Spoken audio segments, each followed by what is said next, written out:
91 injuries, 7 fractured ribs, burn marks on the soles of his feet, internal injuries, skin peeled and damaged across many parts of his body.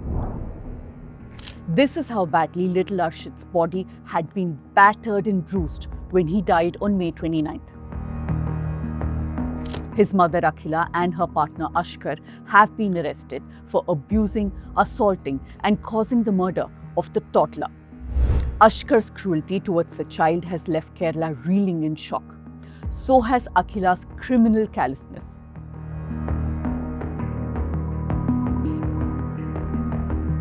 And the rot within a society where a child is subjected to this kind of violence has been questioned and dissected by the media over the past few days, and for a good reason. But in this episode, we go beyond that, because there's another question that needs to be asked. What did the authorities do? Could Arshith have been saved?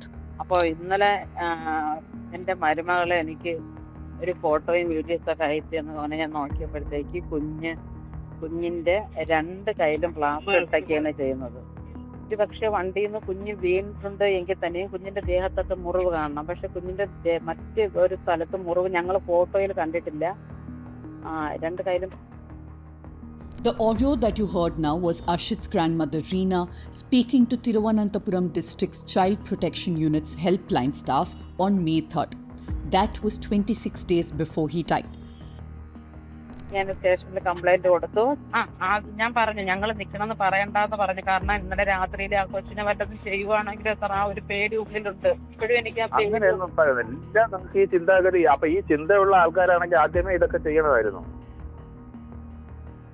That was the response of the officer. My colleagues in Kerala, Harita John and Azifa Fatima, met Reena and many others involved in the case. And this audio they sourced clearly shows how the systems meant to protect Arshith failed him. Through this episode, we will take you through the 16-minute conversation that the grandmother had with the officer and his utterly callous responses. At many points, he deflected the blame to the grandmother, and no one from the Child Protection Office ever checked if Arshith was okay. But the buck doesn't stop with the Child Protection Office. The police too failed. We will also take you through how not 1 but 3 hospitals failed this child.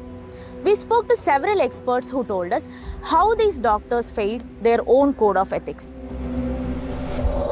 This is not just the story of individuals like Ashkar being depraved. It's the story of a system that came in contact with a child in danger again and again and still did nothing to protect him. Let me explain.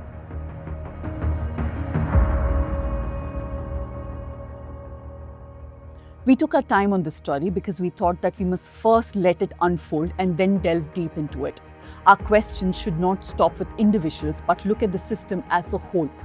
If you value our journalism, then do subscribe to the News Minute or do contribute to the show.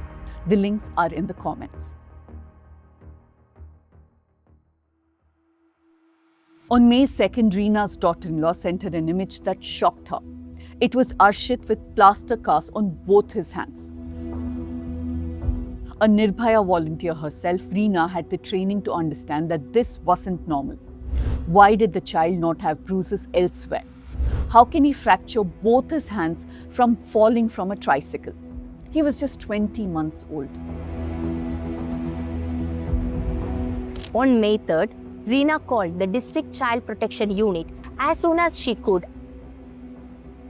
She first called 1098, the helpline operated by the Ministry of Women and Child Development. They in turn gave her a mobile number. We checked online and this mobile number was listed as the contact of the District Child Protection Unit in Thiruvananthapuram. An officer on shift picked the call, and what Reena was met with was negligence and gaslighting. She began explaining her family's situation. Her daughter Akhila got married a few years ago. The husband died within a few months. They had a son, and later Akhila entered into a relationship with a man named Ashkar. Though Ashkar initially agreed to look after the child, his attitude soon changed. Around March this year, the couple dropped off Arshith in Reena's house and didn't come back. Reena found herself suddenly responsible for a toddler and her elderly mother. Unable to manage Arshith, she approached the police in the last week of March, asking Akhila to take her child back.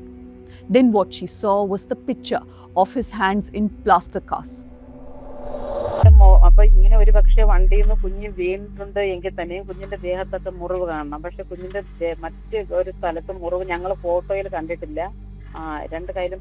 ഇപ്പൊ എന്താ പ്രശ്നം? കുട്ടിയെ അയാൾ ഉപദ്രവിച്ചു എന്നാണ് പറയുന്നത്. അതെ, എനിക്ക് അങ്ങനെ സംശയമുണ്ട്. There's a reason for Reena's suspicion. Around 2 months ago, when the couple came to take Akhil back, Arshith said something that troubled Reena. വീട്ടിന്റെ മേട്ടിൽ നിന്ന് പറയുവാണ്, 5-6 ദിവസം ഞാൻ നോക്കും കൊച്ചിനെ, പിന്നീട് പുഴുത്ത പട്ടിയെ നോക്കുന്നത് പോലെ കൊച്ചിനെ നോക്കത്തുള്ളൂ എന്ന് അവ അവിടെ നിന്ന്, നമ്മളവിടെ റോഡിന്റെ അവിടെ നിന്ന് പറയും, നമ്മളെ വീടിന്റെ തൊട്ട് മേളിൽ നിന്ന് പറഞ്ഞു. ആ ഒരു വാക്കെല്ലാം എനിക്ക് ആ ഒരു ഇതുള്ളത്.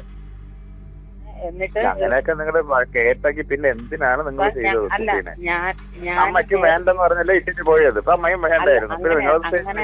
അങ്ങനെയല്ല, ഇട്ട് പോയതല്ല. അവള് പ്രോഗ്രാമിന് ഡാൻസറാണ്, പ്രോഗ്രാമിന് പോയിട്ട് വന്ന് കൊണ്ടുപോവാന്ന് പറഞ്ഞു. പക്ഷെ 1 മാസം കഴിഞ്ഞിട്ട് ഇവര് വരുന്നുമില്ല, കൊണ്ടുപോകുന്നുമില്ല. അതിന്റെ അർത്ഥം കുട്ടി അവർക്ക് താല്പര്യം ഇല്ല എന്നല്ലേ? നമുക്കങ്ങനെ ഊഹിക്കാൻ പറ്റുക. ഞാനൊരു അമ്മയെ ഞാൻ വരണോണ്ട് നമ്മള് ഇത് വർക്ക് ചെയ്യുന്ന ആളായോണ്ട് ഞാൻ സംസാരിക്കുന്നതാണ്. അമ്മയായോണ്ടും ഇങ്ങനെ ആയതുകൊണ്ടും അല്ലേ അങ്ങനെ ചിന്തിക്കാൻ പറ്റുള്ളൂ. അങ്ങനെ നമ്മള് അങ്ങനെയല്ല ചിന്തിക്കുന്നത്. അങ്ങനെ ഈ ഒരു അയാൾ അവിടെ നിന്ന് പറഞ്ഞെങ്കിൽ പോലും പിന്നെ എന്തിനാണ് നിങ്ങളത് തട്ടി വിട്ടതൊക്കെ ശരിയാണോ? നമ്മുടെ ചിന്താഗതി മനസ്സിലായി വിളിച്ചതൊക്കെ നമ്മളിങ്ങനെ ഇമാജിനേറ്റ് ചെയ്തോണ്ടിരിക്കുന്ന അത് അങ്ങനെ നിങ്ങൾ ചിന്തിച്ച് അങ്ങനെ ഒരു പ്രശ്നം ഉണ്ടായിരുന്ന വ്യക്തിയായിരുന്നെങ്കിൽ നിങ്ങൾ അപ്പം കുട്ടീനെ വിടത്തില്ലായിരുന്നു. ഇതിപ്പോ നിങ്ങൾ എല്ലാം ചിന്തിച്ചെടുക്കുന്നതാ. എന്തായാലും ഒരു കാര്യം ചെയ്യും, നമുക്ക് കുട്ടിയുടെ കാര്യങ്ങൾ എന്താണ് നമ്മൾ അന്വേഷിക്കാൻ പറ്റും. കുട്ടിക്കാണ് കേട്ടോ, കുട്ടിയുടെ കാര്യങ്ങളിലും കുട്ടിയുടെ സേഫ്റ്റിയാണ് നമ്മൾ നോക്കാൻ പറ്റും. നിങ്ങളിത് പറയാം, നിങ്ങൾ പേടിച്ച് തോന്നി പരാതി ഏറ്റവും കൊടുക്കണം. അത് കൊടുക്കണം. അപ്പൊ അത് അനുസരിച്ച് പിന്നെ പരാതി ഇല്ലെന്ന് രീതിയിലല്ലേ പോലീസ് സംസാരിച്ചു എന്ന് പറയുന്നു. ഞാന്റെ പരാതി ഇല്ലാത്ത അല്ല സാർ, പരാതി ഇന്നലെ കൊടുത്തു, ഞാൻ കൊടുത്തു. പക്ഷെ മകളെ വിളിച്ച് സംസാരിച്ചിട്ടില്ല. അത് പോലീസിന്റെ അടുത്ത് പറയണം. നിങ്ങളല്ലേ പറഞ്ഞ പരാതി ഇല്ലാത്തതുപോലെ അയാളെ വിളിച്ച് സംസാരിച്ചു എന്നാണ് പറഞ്ഞത് പോലീസ്. അല്ല, അങ്ങനെയല്ല, ഞങ്ങൾ പരാതി കൊടുത്തതായിട്ടല്ല വിളിച്ച് സംസാരിച്ചത്. രാത്രിയിലാണ് 9 മണിക്ക് ശേഷമാണ് പോയത്. അല്ല, അത് പരാതിയിലായിട്ട് പറയണം. അത് നിങ്ങൾ പറഞ്ഞാണ്, ഞങ്ങൾ പറഞ്ഞെന്ന് അറിയിക്കില്ലേ എന്ന് പറഞ്ഞു കാണും. ഞാൻ പറഞ്ഞു ഞങ്ങൾ നിക്കണമെന്ന് പറയണ്ടെന്ന് പറഞ്ഞു. കാരണം ഇന്നലെ രാത്രിയിൽ ആ കൊച്ചിനെ വല്ലതും ചെയ്യുവാണെങ്കിൽ സാർ ആ ഒരു പേടി ഉള്ളിലുണ്ട്. ഇപ്പോഴും എനിക്ക് അങ്ങനെയൊന്നും പറയുന്നില്ല. നമുക്ക് ഈ ചിന്താഗതി, അപ്പൊ ഈ ചിന്തയുള്ള ആൾക്കാരാണെങ്കിൽ ആദ്യമേ ഇതൊക്കെ ചെയ്യണമായിരുന്നു. ഇതിപ്പം ഇത് ആ പോലീസിന്റെ അടുത്ത് പോലും അങ്ങനെ തന്നെ. പോലീസിന് ഇപ്പൊ രണ്ടാമത് എങ്ങനെ ബാക്കി കാര്യങ്ങൾ. ഒരു കാര്യം പറയട്ടെ, ഇപ്പൊ ഒരു സംശയമാണെന്ന് പറഞ്ഞ് പോലീസ് സ്റ്റേഷനിൽ അത് പരാതിയായിട്ട് കൊടുക്കുക.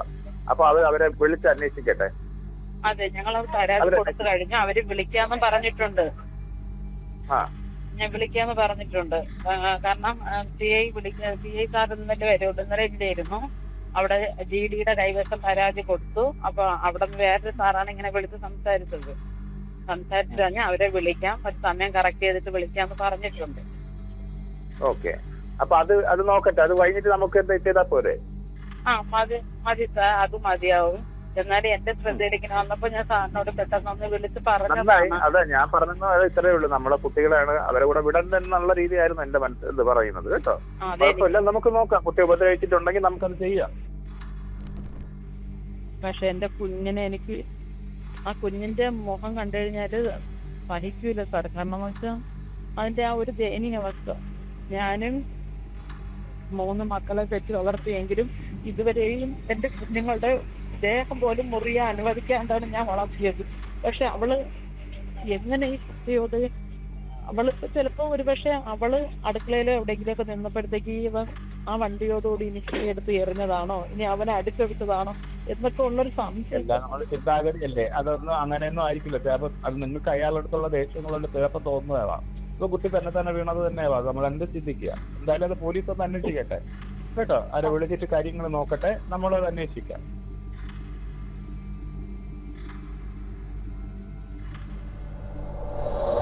The District Child Protection Unit has to implement the Juvenile Justice Act. The DCPU in each district is responsible for coordinating and implementing all child rights and protection activities at district level. If the DCPU is informed of suspected abuse, it is their duty to visit the child and inquire. If they see signs of abuse, they should inform the Child Welfare Committee. In case they are convinced that it was an accident and there is no abuse, they can close the case. Either way, it is their duty to visit the child and verify for themselves. Okay, നമ്മൾ എന്തെങ്കിലും visit ചെയ്തോ, എന്തെങ്കിലും action ഞാൻ visit ചെയ്തിരുന്നു. കാര്യങ്ങൾ അന്വേഷിച്ചിരുന്നു. May 3 തന്നെ? May 3 നമ്മളെന്ന് പോയി മരണം നടന്ന കേസ് ആണ് പോയി. From what we know so far, no one checked on Arshith. If they did, let the DCPU come forward and say that clearly. It is the Kerala government's job to take this officer and the entire unit to task. Now let's move on to the role that hospitals and doctors didn't play. Ashkar first took the child to the district hospital in Nedumangade after one of his arms was injured. This was sometime in April.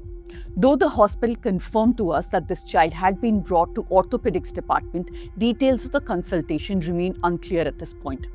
Police say the doctor was consulted in private. Who the doctor was, no one wants to reveal. The injury was explained as a fall from a bicycle.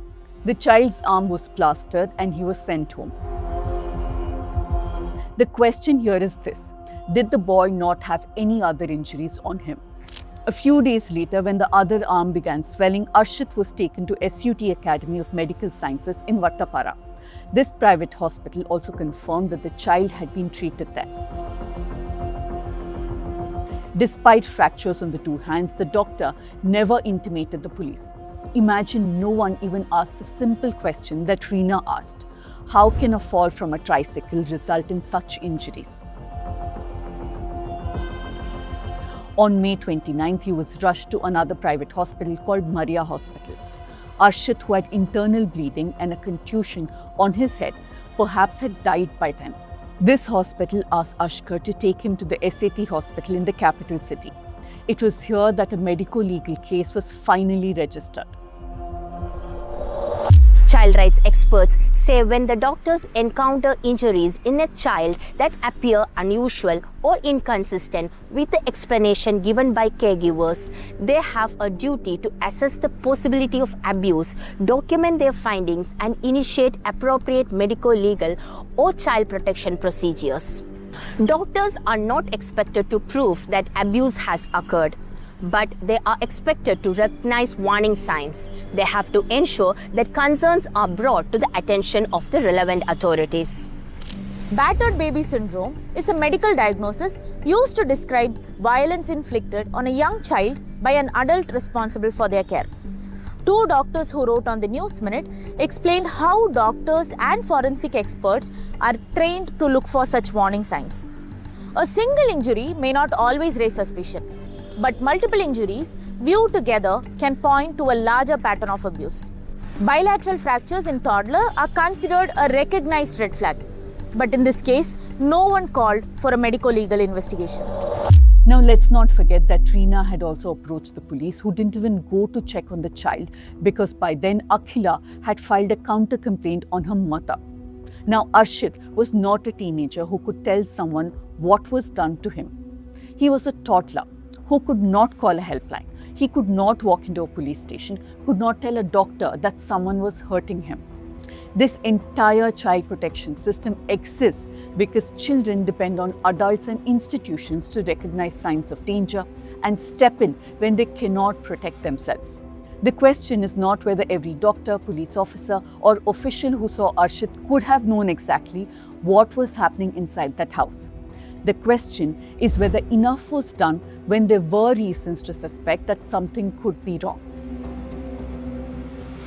But the reality is that these systems, which were created to protect the child, ended up waiting until there was no child to protect at all.